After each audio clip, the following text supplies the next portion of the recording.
Hey, I want to stop in and share with you a lesson that I learned from drinking Mountain Dew.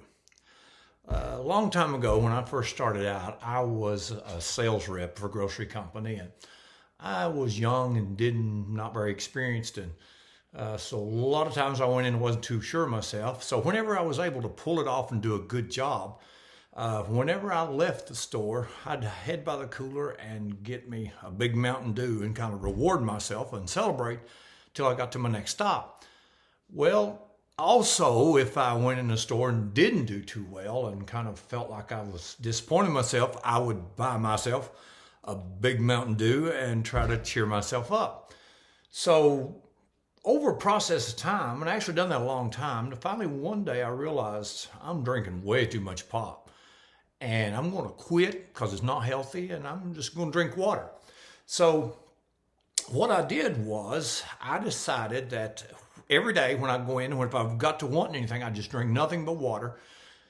And got up the next morning and headed out to my first stop and went in and everything went good. And when it got finished, I headed back to the cooler, get something for the road. And I discovered there was part of me that didn't want to change. There was part of me that did not in any way agree to this new plan. Because when I got back to the cooler, there was part of me said, get a Mountain Dew. But I got a water and I went out the door with that and I felt good. I felt like I was in charge. I felt like I was on a positive track. Done really well with that. And that repeated itself stop after stop for days, for a long time. Until one day, late in the day, at my last stop, I don't know what happened. I went in and maybe they'd messed their order up, or maybe my competition was in there messing with me or something. But anyway, I broke over and got a Mountain Dew. And immediately I felt terrible.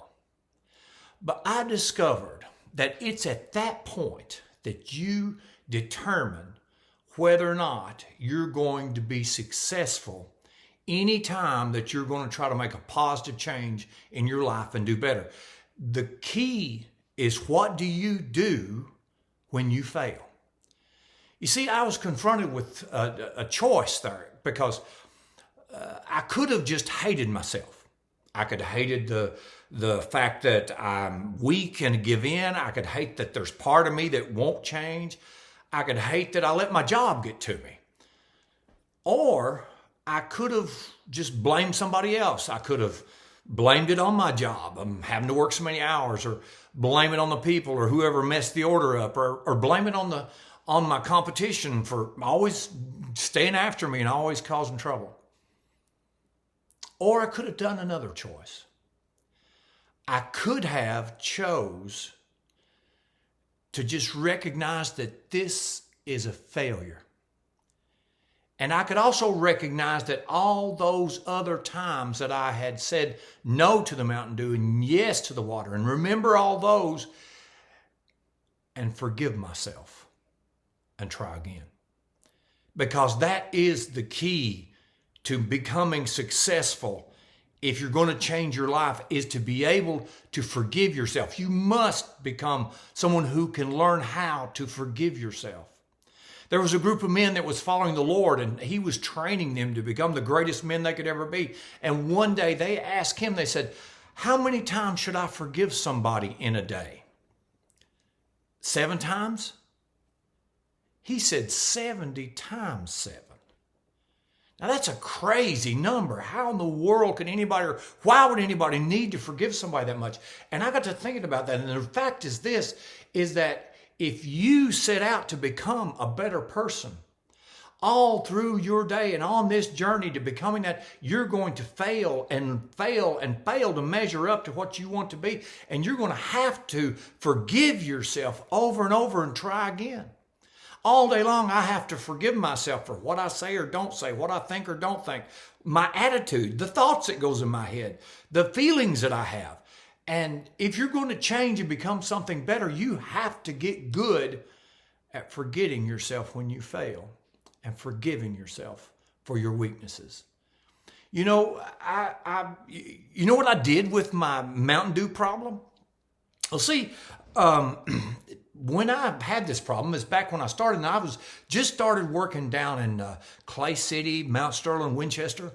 And in that area, they all drink this.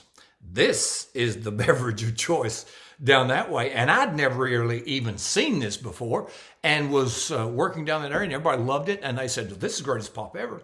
So one day, someone gave me one, and I tried it, and I got a bottle of this, and I drank it, and said, this is the nastiest stuff I ever tried to drink in my life. How in the world do you guys drink it? They said, we like it.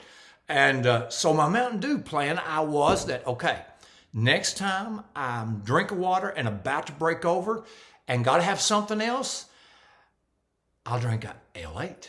I don't like it, and so I won't have to drink much of it, and I'll change and get rid of this Mountain Dew habit. That's what I did. And I'm going to leave it up to you to figure out just how well that worked. And I'm just going to remind you again that if you are out to become who God wants you to be and to be the very best person you can be, you have to learn how to forgive yourself when you fail and just go try again. I hope the Lord blesses you with a wonderful